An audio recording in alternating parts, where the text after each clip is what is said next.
దేవుని ఆజ్ఞలను పక్కన పెట్టి ఆచారాలకు ఎక్కువ ప్రాముఖ్యతని ఇస్తున్నారు.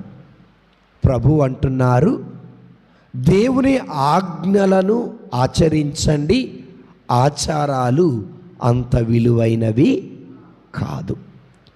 ఎందుకు అనగా ఆచారాలు మానవుడు ఏర్పాటు చేశాడు, ఆజ్ఞలను దేవుడు మనకి ఇచ్చాడు. ఏది ముఖ్యం?